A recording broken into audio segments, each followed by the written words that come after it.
tous, et puis merci au Conseil Général et aux organisateurs de cette rencontre de m'avoir invité. Je crois que la question qui m'est demandée, c'est un petit peu d'évoquer avec vous comment nourrir correctement l'humanité tout entière. Donc c'est un large défi. Alors je vais passer très vite sur les enjeux, donc excusez-moi, il faut que je fasse, voilà, ça y est. Ça marchait tout à l'heure, ça devrait marcher maintenant. Voilà, donc les enjeux à l'échelle mondiale, vous les connaissez, hein, donc je ne les passe pas un par un en revue.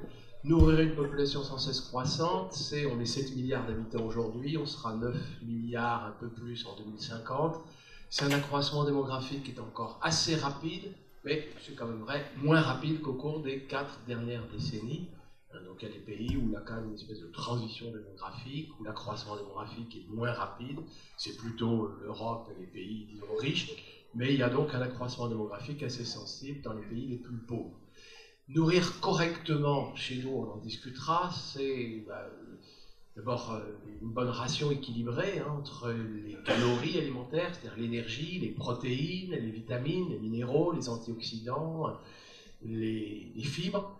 Donc c'est déjà ça. Et puis c'est aussi avoir des ingrédients dans lesquels, si possible, pas de dioxyde dans le poulet, si on pouvait éviter les pesticides sur les fruits et légumes, l'hormone ou les antibiotiques dans le lait et la viande, ça fait quand même un peu désordre. Il y a quand même, on le sait déjà, en France et dans les pays d'Europe, une demande, une exigence accrue de produits sains. Il y a une revendication, malgré la stagnation du pouvoir d'achat aujourd'hui. On voit bien qu'il y a une demande accrue de produits bio, un point tel d'ailleurs que la France importe de plus en plus de bio, c'est-à-dire qu'on n'avait pas su anticiper cet accroissement de la demande, et qui est d'autant plus spectaculaire que le pouvoir d'achat, quand même, globalement, est plutôt stagnant. Alors, juste pour vous dire que dans certains pays du Sud, vous verrez que j'ai beaucoup travaillé dans les pays du tiers-monde, donc s'alimenter correctement, pour certains, c'est avoir enfin accès à quelques œufs, un peu de lait, un peu de viande. Chez nous, peut-être qu'on est souvent, on a vu quand même, que les gens qui fréquentent les restaurants du cœur souffrent aussi parfois de la faim et sont obligés de mendier quasiment. Mais dans les pays du Sud, c'est clair. Et comme il y a, alors ça c'est plutôt une bonne nouvelle d'ailleurs, de savoir que dans certains pays, on va dire un peu la Chine, l'Inde, le Vietnam, on dit des classes moyennes qui émergent, c'est peut-être un peu prétentieux, mais des couches qui n'avaient pas accès à ces productions animales et qui aujourd'hui peuvent commencer à acheter quelques œufs, un peu de lait, un peu de viande, et quand même avoir un peu de protéines animales dans la ration. Il y a sûrement des végétariens dans la salle, le débat pourra porter là-dessus si vous voulez ultérieurement, mais il s'agit bien de consommation en quantité modeste, mais comme il y a un nombre considérable de gens qui y ont accès, préparez-vous quand même à ce que dans les 40 ans qui viennent, il y ait un doublement de la demande en production végétale destinée à l'alimentation humaine. On verra, il y aura d'autres demandes pour d'autres usages, mais si on veut qu'un grand nombre de gens aient accès à une alimentation correcte, c'est vraiment un doublement de la production végétale dans les 40 ans, voilà le défi. Alors l'agriculture, elle doit produire des matières premières pour l'industrie, ça vous le savez, des fibres pour le textile, du bois pour la construction, des molécules médicinales pour la pharmacopée, ça vous le saviez. L'élément nouveau aujourd'hui, on sera amené à en discuter, c'est qu'il y a une demande accrue aussi de production végétale, et de production végétale qui pourrait être alimentaire pour fabriquer de l'éthanol ou fabriquer de l'agrodiesel, cette fois non pas pour donner à nourrir à des gens, mais donner à boire à des voitures, à des moteurs. Donc ça on verra, ça fait quand même un accroissement aussi de la demande en production végétale, avec la question, est-ce que c'est ça qui est prioritaire ou pas? On aura l'occasion d'en débattre. Évidemment, dans les défis, c'est un revenu décent pour les agriculteurs, ça va de soi, et enrayer l'exode rural, c'est-à-dire faire en sorte qu'un nombre constant ou croissant même d'agriculteurs puisse espérer avoir des revenus décents dans l'agriculture pour que ne pas être, d'abord pas tomber en faillite et rejoindre prématurément les villes. Chez nous, dans un pays où il y a 10% de chômage, chaque fois qu'une ferme ne trouve pas repreneur, chaque fois que le fils ou la fille de l'agriculteur ne reprend pas l'exploitation des parents, c'est du chômage en plus. Parce que même si le fils, la fille trouve un emploi en ville, il prend un emploi de quelqu'un qui n'en trouvera pas, et quand la ferme sert à l'agrandissement des voisins, ça sert à amortir au plus vite le matériel des voisins, qui ne demandent d'ailleurs que ça, d'amortir au plus vite leur matériel, en étendant les surfaces consacrées à la production pour laquelle ils ont investi ce matériel, mais ça ne crée pas d'emploi. Or, il y a urgence aujourd'hui d'enrayer les zones rurales, 10% de chômage, c'est quand même un peu trop. Donc l'installation des jeunes agriculteurs et favoriser la reprise des unités de production par les descendants devient une priorité de toute urgence. Je vous dis tout de suite, dans les pays où quand les agriculteurs tombent en faillite, on rejoint prématurément les bidonvilles, et dans les bidonvilles, il n'y a pas d'emploi. Hein.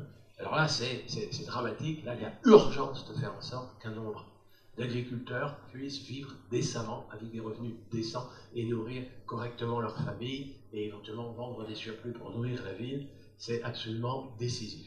Sans dommage pour le cadre de vie, je crois que vous partagez pour la plupart cette idée. Vous êtes éloigné de la Bretagne, mais je crois savoir que c'est toute la profession agricole qui a été atteinte quand on a vu des organisations environnementales commencer à stigmatiser les agriculteurs à cause des algues vertes sur le littoral breton. Alors, le problème, c'est qu'évidemment, il n'y a pas pire que de nier le fait que l'agriculture en est responsable. Vous savez que certains se sont adonnés un peu à cette idée que les algues vertes, c'est pas l'azote, c'est le phosphate, c'est pas l'agriculture, c'est l'industrie, etc. Vous savez, c'est... Moi, j'invite un professeur agricole à ne pas jouer la carte du déni, parce que ça ressemble, hein, dans mon landerneau scientifique, il y en a, hein, M. Claude Allègre, à un moment, il a dit qu'il n'y avait pas de réchauffement climatique. Vous savez que quand ça se retourne contre vous, ces arguments à l'emporte-pièce. Donc il faut reconnaître quand même que l'agriculture est à l'origine d'un certain nombre de désordres environnementaux, que les agriculteurs qui y ont participé l'ont fait peut-être malgré eux. On va devoir analyser la logique qui a fait qu'on en est arrivé là où on en est arrivé aujourd'hui, mais quand même avoir moins de pesticides dans les nappes souterraines, moins d'algues vertes sur le littoral breton, c'est quand même quelque chose qui est urgent. Et puis je parle des générations futures. Les menaces sont assez fortes, je ne vous cache pas. Il ne faudrait pas, parce qu'il y a urgence de répondre à tous ces enjeux-là, qu'on sacrifie pour le court terme le long terme. Alors ce à quoi la plupart d'entre vous dépensez, je pense, c'est l'érosion des sols, la perte d'humus des sols, la perte de fertilité des sols et autres. C'est clair que c'est un vrai problème, faire en sorte que les sols ne perdent pas leur fertilité, on en reparlera, et on pourrait y compris étendre cette idée-là de fertilité à ne pas endommager à l'ensemble de nos environnements. Et je vous dis tout de suite, une des menaces fortes aujourd'hui en France, c'est l'effondrement des abeilles, c'est la surmortalité des abeilles, il y a des effets de seuil, il ne faut pas complètement exclure qu'arriver à un certain seuil, c'est la fécondation des poiriers, des pommiers, d'un très grand nombre de plantes qui soient atteints, et je souhaiterais vraiment à la France et aux pays d'Europe de l'Ouest, puis à tous les pays qui sont atteints par ça, les États-Unis aussi sont atteints par cette surmortalité, d'enrayer ça avant qu'il ne soit trop tard, c'est-à-dire maintenir les potentialités productives de divers environnements, faire en sorte que s'il est urgent de produire aujourd'hui une chose, on puisse éventuellement dans 10, 15 ans, pour les générations futures, produire autre chose et que l'écosystème, que l'environnement n'ait pas perdu ses potentialités productives, est quelque chose d'absolument essentiel. Et alors ce qui est terrible, écoutez, c'est que quand je vous mets tous ces enjeux-là à peut-être les agrocarburants près, on dit souvent le politique il doit choisir, il doit mettre des priorités entre tous ces objectifs. Le problème, c'est qu'il faut faire tout à la fois. Sauf peut-être, évidemment, les agrocarburants. Il faudra quand même des matières premières pour certaines industries. Il faut nourrir une population croissante, c'est la quantité. Il faut nourrir correctement, c'est la qualité. Il ne faut pas endommager le cadre de vie. Il ne faut pas porter préjudice aux générations futures. C'est tout ça qu'il faut. C'est tous ces enjeux-là qu'il nous faut satisfaire à la fois. Et c'est bien ça qui va rendre la chose un peu difficile. Mais vous allez voir, c'est techniquement possible. Alors, le contexte. Le contexte, pareil, vous le savez, je passe un peu vite, excusez-moi cette litanie. Le réchauffement climatique, vous le savez, c'est pas seulement qu'il faut s'adapter au réchauffement climatique, mais il faut s'adapter au réchauffement climatique. Et s'adapter au réchauffement climatique, si c'est seulement accélérer la date des vendanges de plus en plus précoces, je dirais c'est en cours, et c'est pas ça le plus difficile. Le plus difficile, c'est que le rapport du groupe des experts sur le climat, le fameux GIEC, le groupe international d'études du climat, nous annonce qu'avec le réchauffement climatique global, le climat va devenir de plus en plus aléatoire, avec des fréquences et une intensité, les deux choses, fréquence et intensité accrue des accidents climatiques. C'est-à-dire, dans les pays du Sud, des cyclones plus fréquents et plus violents, chez nous, des sécheresses peut-être plus fréquentes, plus accusées, des grêles plus féroces et plus fréquentes, des inondations pareilles, plus prononcées, plus fréquentes. C'est-à-dire que les agriculteurs doivent s'adapter à un climat qui va devenir de plus en plus aléatoire, ce qui veut dire quasiment comme exigence, il faut s'y préparer dès maintenant, tous, ce ne sera pas seulement, ce sera tous, se préparer à des systèmes de production beaucoup plus résilients, on dit dans notre jargon, robustes si vous voulez, mais qui peuvent faire face à des aléas croissants sans périr. Donc voilà. Et puis, il faut peut-être aussi que l'agriculture contribue à atténuer ce réchauffement climatique global. On en discutera, ce sera pour le débat. Il y a 3 gaz où l'agriculture est concernée. C'est évidemment le gaz carbonique, ça vous y êtes habitué, qui est un gaz à effet de serre. C'est souvent quand on retourne trop fréquemment un sol et qu'on détruit l'humus d'un sol, c'est quand même du carbone qui est réoxydé et retourne à l'état de gaz carbonique. Et sachez qu'une plante, on le verra tout à l'heure, je vous ferai un petit cours d'agroécologie, j'espère que vous n'en voudrez pas, peut fixer le carbone du gaz carbonique, ne serait-ce que pour fabriquer du sucre, de l'amidon, des lipides, mais aussi de la lignine, de la cellulose, et peut-être même quand c'est bien enfoui dans le sol avec un peu d'azote, ça peut être fixé dans le sol, ça peut être fixé dans la biomasse, ça peut être fixé dans le tronc, ça peut être fixé dans les haies, mais ça peut être fixé aussi dans l'humus des sols. Le danger, c'est de détruire cet humus et de le réoxyder à l'état de gaz carbonique, mais on peut procéder à l'inverse. Et je vous dis, on en a tellement détruit au cours des dernières années qu'il y a pas mal de capacité à recharger les couches arables du territoire français en humus aujourd'hui. Ça, c'est plutôt donc un aspect positif de l'agriculture, elle peut contribuer à ça. Le deuxième gaz, c'est le méthane, c'est plutôt les fermentations anaérobies, donc ça ressemble un peu quand il y a du fumier qui n'est pas réoxydé, c'est le rumen des ruminants, on en discutera. Mais le gaz qui, pour l'agriculture, participe davantage au réchauffement climatique, personne n'en parle, enfin ou très peu de gens en parlent, c'est le protoxyde d'azote. Le protoxyde d'azote représente plus de la moitié de la contribution de l'agriculture au réchauffement climatique. C'est un gaz qui apparaît quand on passe d'un état azote ammoniacal à un azote nitreux, c'est-à-dire qu'on passe régulièrement d'un état réduit à un état oxydé, je ne sais pas si ça vous évoque grand-chose, mais en tout cas très clairement qu'on est dans des engrais azotés de synthèse, c'est un des principaux moments où l'agriculture émet ce protoxyde d'azote, qui est un gaz 300 fois plus réchauffant à l'unité de volume que le gaz carbonique. C'est là où il faudra être très très attentif et on n'y échappera pas. Il va falloir, si on veut respecter le protocole de Kyoto, respecter nos engagements, économiser considérablement. L'extension des villes et du bitumage des meilleures terres agricoles, ça a été évoqué par le président de la commission agricole du Conseil général, il a essayé d'éviter cette extension du bitume au dépend des meilleures terres agricoles. C'est vrai chez nous, on dit qu'un département, la surface d'un département disparaît en terre agricole tous les 7 à 10 ans, je ne sais pas si c'est complètement vrai, mais inutile de vous dire que dans les pays comme la Chine, le Vietnam et ailleurs, l'urbanisation extrêmement rapide, c'est comme ça l'extension des villes. Les villes n'ont jamais été construites sur les sommets de montagne, donc leur extension se fait sur les plus belles terres agricoles, et donc vous voyez, je suis en train de vous dire qu'il va falloir satisfaire les enjeux de tout à l'heure sur des surfaces peut-être agricoles en voie de réduction. Et d'ailleurs, je ne vais pas plaider pour une extension de ces terres arables. Vous allez voir que je ne vais pas plaider pour une agriculture extensive. Ça va se compliquer un peu. Alors, la raréfaction des ressources. Bon, le pétrole, vous êtes au courant. Les agriculteurs le savent. Parce que chaque fois que le prix du pétrole monte, ils voient les engrais azotés et les produits phytosanitaires augmenter de prix. Et les agriculteurs savent déjà qu'avec l'accroissement du coût des carburants fossiles, le gaz naturel pour fabriquer l'ammonitrate ou l'urée, le pétrole pour les produits phytosanitaires et autres, les intrants chimiques qu'ils sont amenés à utiliser, leur prix va augmenter bien plus vite que les produits agricoles. C'est-à-dire qu'il va y avoir une espèce de ciseau de prix qui fait que les coûts de production en intrants chimiques vont s'accroître bien plus vite que la rémunération que peuvent espérer en vendant leurs produits agricoles. Donc là aussi, il faudra s'y adapter et s'y préparer dès maintenant. Vous l'imaginez bien. Je vous dis tout de suite pour les éléments minéraux, on en reparlera, le bon calcium, potassium, calcium, bon, il y a des endroits où c'est acide et il y a un manque de calcium, on en a besoin pour les eaux, mais la vraie inquiétude, c'est le phosphore. Il y a des experts qui nous disent que d'ici 4 à 5 décennies, il va arriver aux mines de phosphate, ce qui est en train d'arriver avec le pétrole. C'est-à-dire le coût, non pas qu'il n'y en aura plus, mais le coût d'exploration et le coût d'exploitation du phosphate dans les mines de phosphate va devenir de plus en plus coûteux, et les pays qui disposent, les quelques pays qui disposent de ces mines de phosphate, sera comme pour le pétrole, vont faire payer la rareté, et ils vont bénéficier de leur rente, et vont évidemment nous le faire payer, et donc il faut se préparer aussi à ce que les engrais phosphatés deviennent de plus en plus coûteux dans l'avenir. Vous voyez que c'est pas très agréable, il y a des enjeux considérables, et le contexte est quand même pas très sympa, et peut-être que ça vous surprend de me voir parler déjà ici du mouvement migratoire, mais c'est quelque chose qui est trop peu. Tout le monde en parle aujourd'hui, c'est quelque chose, y compris, qui est très souvent utilisé à des fins bizarres.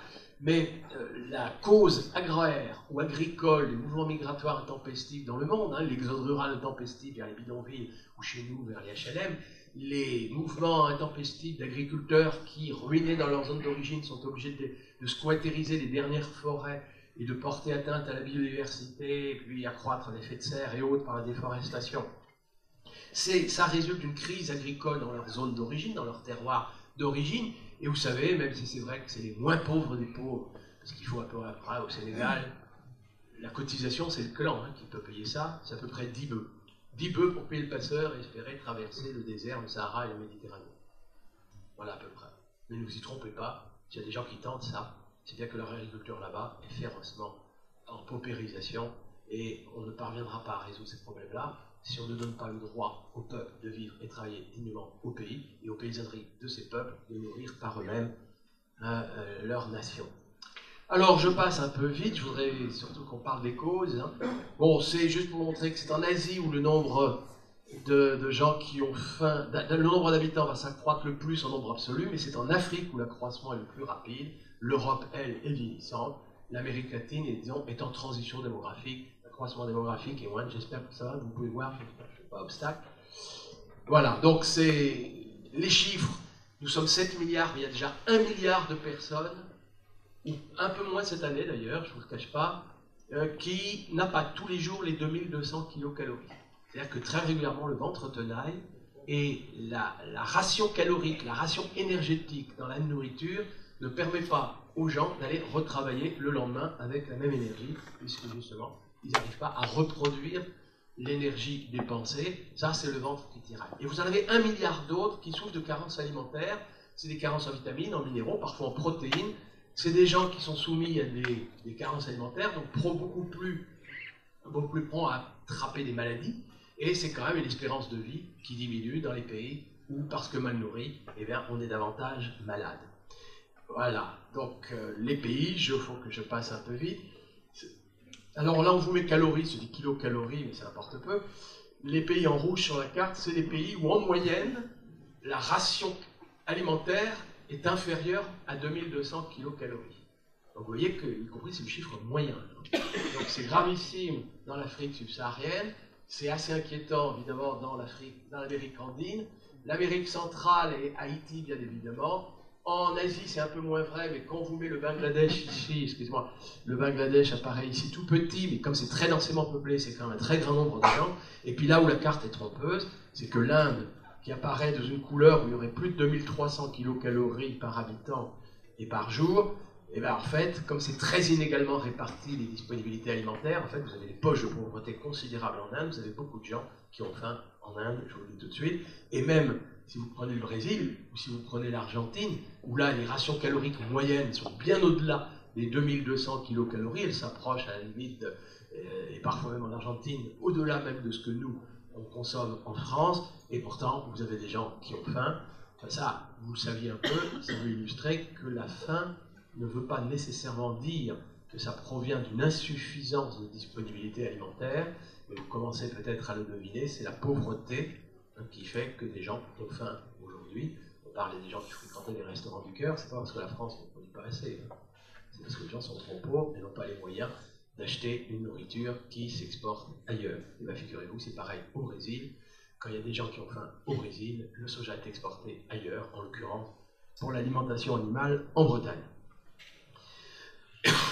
Mais là où ça devient grave, c'est quand même dans les pays où il y a un déficit chronique d'aliments, et les pays qui s'étaient laissés un peu aller à l'exportation à bas prix de nos produits alimentaires, et même qui s'étaient laissés aller à la mendicité de l'aide alimentaire à l'échelle internationale, découvrent que quand les prix, alors, l'indice FAO des prix des céréales, la plupart de mes statistiques, je vous dis tout de suite, c'est la FAO, un très bon site d'ailleurs, FAO Stat, vous pourrez donc vérifier. Mais l'indice FAO des prix des céréales en monnaie constante, vous voyez que quand le prix des céréales monte, l'aide alimentaire diminue. Et ce n'est que quand ça commence à diminuer, que l'aide commence à s'accroître, vous voyez que les courbes sont totalement inversées. C'est-à-dire que quand il y a surplus ici, on est prêt à fourguer, y compris à donner nos surplus pour faire en sorte que les prix remontent chez nous. On est généreux quand il s'agit de faire remonter les prix chez nous pour éviter la surproduction, la suroffre chez nous. Et quand il y a des marchés solvables, quand les prix des céréales sont très élevés, ben écoutez, on vend sur les marchés solvables et on oublie d'être généreux. L'aide alimentaire a malheureusement été, en structure, la variable d'ajustement de nos excédents périodiques. C'est terrible ce que je suis en train de vous raconter. C'est-à-dire que là, en 2007-2008, quand il y a eu les dernières hausses fulgurantes des prix agricoles, tous les gouvernements qui s'étaient allés à importer à bas prix des surplus en provenance de chez nous, des États-Unis, d'Ukraine éventuellement, et bien écoutez, ils ont découvert que notre générosité s'estompe à ce moment-là, les prix montent chez eux, et il y a des gens qui ont pratiqué les émeutes, comme vous le savez. Alors, à la question, au fond, mais cette faim dans les pays du Sud, parce qu'on va s'interroger qui sont les gens qui ont faim aujourd'hui. On en a parlé un peu pour ceux qui fréquentent les restaurants du cœur, c'est des gens qui n'ont pas le pouvoir d'achat. Mais est-ce que c'est lié à une insuffisance de la production mondiale? La réponse, elle est catégorique, c'est non. Pour nourrir correctement un habitant, pour qu'il ait plus que les 2200 kilocalories et qu'il ait une alimentation correcte, c'est-à-dire je parle avec y compris quelques œufs, un peu de viande, un peu de lait, nourriture modeste certes, mais totalement correcte, eh bien il faut produire de l'ordre, c'est un ordre de grandeur, de 200 kg de céréales, ou son équivalent sous la forme pommes de terre, manioc, igname, banane, plantain. La production mondiale est de 330. Alors vous allez me dire, bah alors du coup, donc on vous dit 600 kg, et en France c'est même plus, par habitant et par an dans les pays industrialisés, et c'est tout juste 200 dans les pays du Sud. Alors évidemment, là, il y a une double question qui se pose, c'est mais s'il y a 130 kg de plus que ce qui serait nécessaire pour nourrir correctement les 7 milliards d'habitants sur la planète, comment se fait-il que des gens ont faim? La réponse, on l'a déjà un peu dit, c'est qu'ils n'ont pas le pouvoir d'achat. Ils n'ont pas le pouvoir d'achat quand ils produisent du café, quand ils produisent du cacao, quand ils produisent tout ça.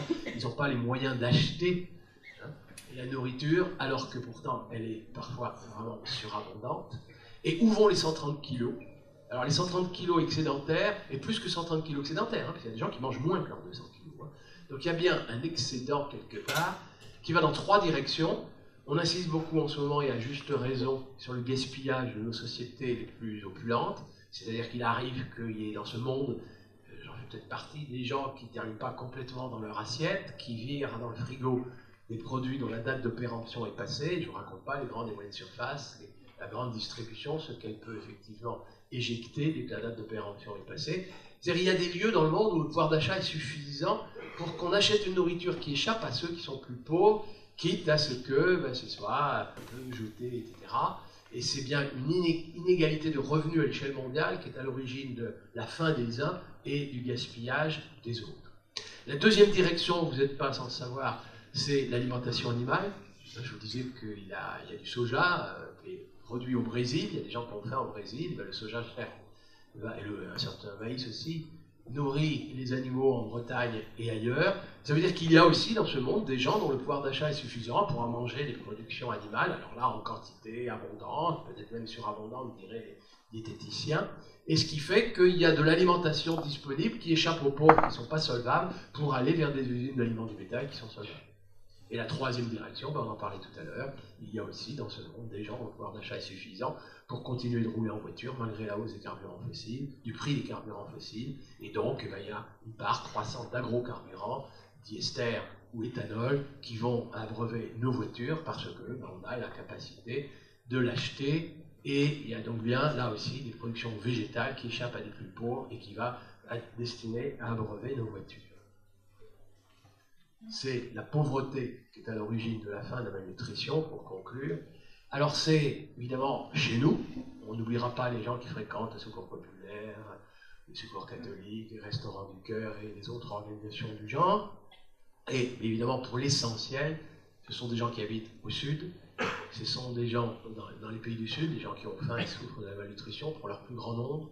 La grande surprise peut-être, c'est que pour les 3/4 c'est des ruraux, on va dire entre les 2/3 et les 3/4, ce sont des agriculteurs. Et même pour ce qui est du dernier quart et d'un quart à un tiers des gens des villes, c'est des gens qui sont dans les bidonvilles, dont les parents étaient agriculteurs et qui, n'étant pas compétitifs, ont été contraints de migrer prématurément vers les bidonvilles et n'ont pas trouvé d'emploi en ville. Mais c'est donc bien la ruine de la paysannerie dans les pays du Sud qui est à l'origine de la pauvreté qui fait qu'un très grand nombre de gens dans les pays du Sud n'a pas accès aux disponibilités alimentaires qui pourtant existent déjà.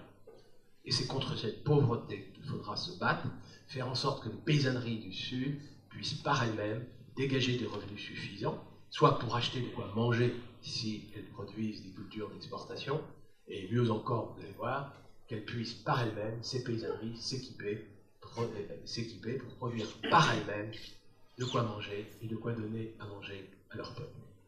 Et vous allez découvrir que ce qui est terrible, c'est que précisément, la raison pour laquelle il y a beaucoup de faim dans les pays du Sud, c'est parce que nous exportons des surplus alimentaires à bas prix qui viennent concurrencer la petite paysannerie des pays du Sud et que, appauvrie, celle-ci ne parvient pas à dégager des revenus suffisants pour manger, épargner, investir, progresser. C'est ça le premier constat sur lequel on va devoir débattre. Ces agriculteurs-là sont insuffisamment compétitifs face à la nôtre, dans un contexte de mondialisation, dans un contexte que des gens veulent appeler libre-échange. Vous avez le droit de considérer que ce que certains appellent libre-échange, c'est un échange dans des conditions de productivité extrêmement inégales, et accessoirement, mais c'est vrai aussi, l'accès très inégal aux subventions. Alors, pour vous montrer ça, alors j'en conviens, c'est une photocopie hein, et qui commence à dater, toujours la FAO, mais c'est 99, donc j'en conviens, je pourrais réactualiser ce tableau, et regardez juste les deux dernières lignes, les pays comptant plus de 35% d'alimentés, c'était les pays qui étaient en rouge sur la carte, et les pays développés, il paraît que c'est nous.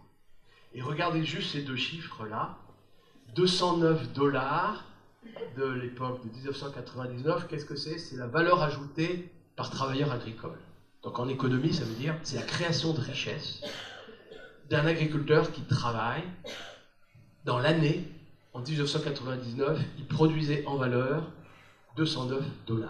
Considérez qu'aujourd'hui, 2012, c'est à peu près 209 €. Et considérez que pour produire 209 €, il travaille à peu près dans l'agriculture 200 jours. Il ne travaille pas les 365, il y a une saison sèche, mais globalement, la productivité d'un travailleur agricole qui travaille à la main dans les pays du Sud, c'est de l'ordre de 1 € par jour. Prenez ça comme un ordre de grandeur, c'était 1 $ à l'époque, c'est 1 € aujourd'hui. C'est terrible. Alors évidemment, ce qu'il faut voir, c'est que dans les pays développés, c'est 150 fois plus. Et vous l'avez compris, c'est plus que 150 fois plus, parce que ces chiffres sont moyens. C'est-à-dire qu'il y a dans les pays en rouge des gens qui produisent moins que ça, et il y a dans les pays dits développés des gens qui produisent plus que ça. Mais là, les 30 000 que vous voyez là, quasiment 30 000, c'est quand même 150 fois plus. C'est-à-dire nous sommes dans des rapports de productivité. Je vais retenir en ce qui me concerne le chiffre de 1 à 200, je vais vous montrer les chiffres, mes calculs à moi tout à l'heure. Mais considérez qu'un actif agricole en France produit en termes de valeur ajoutée 200 fois plus par jour, 200 fois plus par an qu'un agriculteur qui travaille à la main dans les pays du Sud. Et on les met en concurrence sur un même marché mondial. C'est comme mettre en concurrence un coureur à pied et un pilote de Formule 1. Alors, peut-être, pour la lumière, on va quand même montrer quelques photos parce que je crois que c'est illustratif. Je ne sais pas si on peut, ce serait de gommer la lumière juste à l'entrée là, sauf si vous y voyez clair. Parce que je crois, oui très bien, si ça ne vous dérange pas. Juste pour vous dire, ça c'est un type d'agriculture, c'est peut-être ça qui prédomine encore dans le monde, pas en surface, dans le monde d'agriculteurs, ce qu'on appelle l'agriculture d'abatis-brûlis. L'agriculture d'abatis-brûlis, c'est une forêt dense et des gens qui vont couper un pan de forêt, ils font ça en début de saison sèche, ils laissent sécher, ils brûlent et ils vont semer directement sur les cendres. Alors, évidemment, vous allez dire c'est sauvage, mais figurez-vous, c'est peut-être aussi même assez savant. Parce que quand vous défrichez une forêt dense comme ça, il n'y a pas de mauvaise herbe. Donc vous allez me dire c'est bio. Alors, vous allez voir quand même que ce n'est pas forcément ça qu'il faut répéter maintenant. Mais il n'y a pas de mauvaise herbe, parce que sous la forêt dense, il n'y avait pas de graminées, il n'y avait pas d'herbe. Ensuite, la fertilité, là vous imaginez, c'est les cendres, ça apporte évidemment des éléments minéraux, mais plus encore, c'est les feuilles mortes qui étaient tombées pendant la période forestière précédente, qui ont enrichi le sol en humus, et même c'est les arbres de la forêt qui ont été chercher des éléments minéraux en profondeur, ils l'ont mis dans leurs feuilles, et quand les feuilles mortes tombaient à terre, ça fertilisait la couche arabe. Et pendant 2 ans, parce qu'on va cultiver 2 ans de suite sur cette parcelle, le riz, puisque c'est du riz, nous sommes au Laos, ils vont cultiver du riz, donc on ne va pas oublier de cultiver le riz les pieds dans l'eau. Le riz qui va être cultivé ne va pas être trop concurrencé par les mauvaises herbes, et il y aura une fertilité suffisante pour assurer un rendement qui ne sera pas forcément exagéré, 1 tonne, peut-être très légèrement plus à l'hectare, mais évidemment, comme il n'y a que l'âche, le sabre d'abatis, le machette, et le bâton fouisseur et le feu, inutile de vous dire qu'un actif ne fait jamais plus d'1/2 hectare. Ça, ce type d'agriculture, c'est le type d'agriculture qui prédomine dans les pays du Sud. D'ailleurs, beaucoup plus en Amérique latine et en Afrique qu'en Asie. Enfin, ça existe encore en Asie. La preuve, c'est qu'ici, nous sommes au Laos. Et évidemment, on ne cultivera que pendant 2 ans. Après, quand commencent à apparaître les mauvaises herbes, parce que c'est trop exposé au soleil, il va falloir défricher un autre pan de forêt. Et les gens, comme ça, cultivent 2 années de suite, et puis ils laissent 18 ans à peu près de recrues forestiers. En France, on aurait dit jachère, mais enfin, c'est pas le bon terme, c'est un recrue arboré. Il y a autant de carbone qui est refixé par le recrue forestier que par le brûlis, donc pour l'effet de serre, c'est pas ça qui est dramatique. Mais vous l'avez compris, quand la densité démographique s'accroît, imaginez qu'elle double, et bien, ce ne sera pas 18 ans qu'on va attendre avant de remettre en culture la parcelle. 18 ans après, la parcelle est redevenue forêt dense. Mais si c'est que 10 ans, alors à ce moment-là, vous découvrez qu'il commence à y avoir de mauvaises herbes et votre forêt commence à se savaniser. C'est-à-dire que ce n'est pas durable, dans le sens, ce n'est pas pérenne. On ne peut pas maintenir ce système-là si la densité démographique s'accroît. Et c'est vrai que ce système-là, vous le voyez dans des régions où la démographie n'est pas encore trop élevée. Ça ne peut pas être un système stable, durable, sur le long terme, s'il y a accroissement démographique. Et voilà ce qui peut arriver, même si cette photo est prise au Brésil, vous voyez que les arbres ont été calcinés. On est dans un écosystème où il n'y a plus qu'une seule espèce d'arbre, ce n'est plus la forêt dense, il y a au contraire un tapis herbacé absolument gigantesque qui prend le dessus, parce qu'on a trop fréquemment défriché et le système s'est enherbé. C'est vraiment ce qu'on appelle un développement non durable, c'est-à-dire les potentialités productives diminuent. Et évidemment, le feu, alors là, il est propice parce que l'herbe ligneuse, pendant la saison sèche, ça brûle, mais alors vraiment comme un traîné de poudre.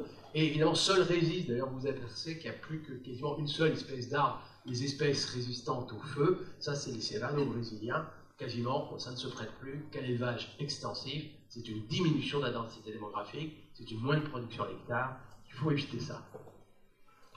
Nous sommes au Zimbabwe, excusez, nous sommes au Zimbabwe, vous avez le feu de brousse, on voit encore par derrière les herbes ligneuses et le feu qui avance comme ça. Il était de vous dire, c'est une dégradation d'un écosystème forestier.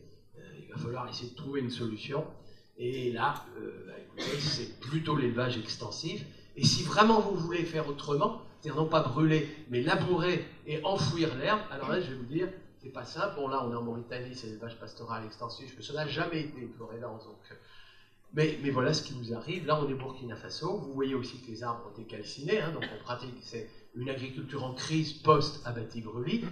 Et là, évidemment, quand vous avez un tapis herbacé aussi dense que celui-là, il faut absolument enfouir ce qu'on appelle les mauvaises herbes, les herbes adventices, pour que ce ne soit pas la concurrence des plantes cultivées. Et ces jeunes-là, eh bien, ils n'ont comme seul outil que cette daba, cette houe à petite manche, lame recourbée et autres, pour faire des buttes dans lesquelles ils vont enfouir l'herbe et peut-être planter la racine de manioc, la tige de manioc et peut-être la tubercule de patate douce. Et j'imagine que vous êtes un peu contre le travail des enfants. Et bien, je vais vous dire, c'est pas le moment de dire aux parents d'envoyer les enfants à l'école. Parce que si vous les envoyez à l'école, au moment où il y a urgence, vous commencez à désherber, et quand vous en êtes juste à 200 kg de céréales par actif et par an, et bien, je vais vous dire, il faut élargir les surfaces cultivées, on va mettre tout le monde au travail pour avoir le maximum de surface quand même travailler, et puis les enfants participeront au labour. Évidemment, il va falloir résoudre ces questions-là. Bon, des adultes, c'est la même chose. En Haïti, vous voyez que le sol est à nu, des roches calcaires apparaissent. Nous sommes dans l'altiplano andin et vous êtes en train de découvrir qu'après une année de jachère, cette herbe-là, c'est une année de terre qu'on disait autrefois en France au repos. Mais n'empêche que pour commencer la rotation, pommes de terre, il faut labourer le sol, ils sont à 3. 2 personnes avec leur bêche, ici, qu'on appelle la tchakitakla, qui sert de levier, et le gamin qui retourne la botte. Eh oui, écoutez, c'est comme ça, les gamins n'iront pas à l'école, il faudra aider à retourner la botte, ce ne sera jamais plus d'un demi-hectare par actif. Mais c'est le quotidien d'un très grand nombre d'agriculteurs dans le monde que de travailler avec des outils manuels, de ne travailler qu'à la main, et de devoir être concurrencé par plus productif que... C'est plus tout à fait la même région. Et quand je présente ça d'ailleurs dans les lycées agricoles, je crois qu'il y a des enseignants ici, les jeunes disent « Waouh !» Alors c'est un peu compliqué. Parce que, en fait, cet outil évidemment est capable, lui, de labourer bien plus rapidement que les gamins qu'on vient de voir tout à l'heure. et ce n'est plus la bêche qu'on retourne, etc. En même temps, je ne vous cache pas qu'au moment où on essaye de promouvoir les techniques culturelles simplifiées, le zéro labour sur le terroir, cet outil quand même qui laboure un peu vite, peut-être parfois un peu profond et surtout un peu de façon standard tous les sols, c'est quand même, ça peut être un destructeur d'humus assez considérable. Et donc ce n'est peut-être pas l'outil qu'il conviendrait de promouvoir, y compris chez nous. En tout cas, inutile de vous dire que là, un actif, ce sera plus de 100 hectares. Donc il ne faut pas se tromper, on est sur un même marché mondial, où la concurrence entre une agriculture hautement motomécanisée, comme ce que vous voyez là, et l'agriculture manuelle de tout à l'heure, c'est bien ça qui est à l'origine, malheureusement, de la pauvreté dans les pays du Sud. Ça, c'est pour ceux qui ne le sauraient pas. J'ai même déjà vu des femmes au travail. Alors, d'habitude, ça réagit plus violemment que ça. Vous êtes vraiment poli. Alors non, parce qu'aussi souvent, on laisse aux femmes le soin de repiquer le riz. On dit que dans certaines sociétés, qu'aux femmes, les travaux les moins pénibles. La moiteur. Cette technique peut vous apparaître rudimentaire, elle est parfois un peu savante, parce que le plan de riz accès au soleil, les mauvaises herbes n'y ont pas accès. La question est résolue. L'eau qui est ici, c'est une eau qui est arrivée des bassins versants, avec des limons, peut-être même quelques bouses, quelques feuilles, etc. Mais la rizière, c'est un bassin de sédimentation, c'est ça qui va reproduire la fertilité. Puis je vais vous dire, dans cette eau boueuse, vous avez des cyanobactéries qui fixent l'azote de l'air, et la fertilisation azotée du sol, elle est reproduite. Cette technique, biologique bien sûr, elle est quand même assez savante, vous l'avez compris, c'est dérisoire. La productivité du travail, le nombre de jours disponibles pour faire ce travail, on ne peut pas repiquer quand c'est sec, on ne peut pas repiquer quand le niveau de l'eau est trop élevé. Le nombre de jours est limité, et la technique est extrêmement lente. Ce ne sera jamais plus d'un demi-hectare par femme et par an. Le concurrent brésilien, donc il n'y a pas que nous qui avons des étendues de terre en monoculture, voilà un champ de soja, c'était autrefois une savane arborée. Vous pouvez chercher les arbres et les arbustes. Alors, ça détruit aussi l'humus des sols. Les sols sont rouges plus, enfin rouge foncé encore, ça va, mais ça va rougir vers quelque chose qui aura moins d'humus dans quelques temps. C'est quand même de la destruction des sols, mais ça vous fait le soja le plus compétitif au monde. Nous sommes dans la Chine moderne, celle qu'on voit sans arrêt à la télévision, où on voit les immeubles à Shanghai, à Pékin, etc., les Jeux Olympiques, les autoroutes, etc., les grands immeubles. Ben en Chine, c'est comme ça qu'on irrigue. Alors c'est déjà plus une calebasse, c'est même un seau. Vous allez dire, c'est sûrement pour faire du maraîchage, parce que ça a été un ado, un billon un peu élevé. Mais voilà l'outil rudimentaire, et voilà le concurrent. Évidemment, c'est la rampe d'irrigation autopropulsée. Peut-être d'ailleurs qu'une partie de l'eau qui est ici ne rejoint même pas le sol pour irriguer la pomme de terre, mais va directement dans le ciel. Peut-être que d'ailleurs ça provoque chez nous un abaissement des nappes phréatiques. C'était pas non plus ça qu'il faut faire si chacun se sert sans contrainte aucune. Mais voilà, c'est inutile de vous dire que personne ne va pousser cette rampe, elle est automotrice. Voilà un traitement insecticide. Si la femme pouvait un peu se protéger, ça irait bien mieux, mais on est de retour en Chine. On imagine que c'est pour son agriculture maraîchère aussi. Et voilà le concurrent. Ce concurrent, c'est pas très loin, enfin c'est en Camargue.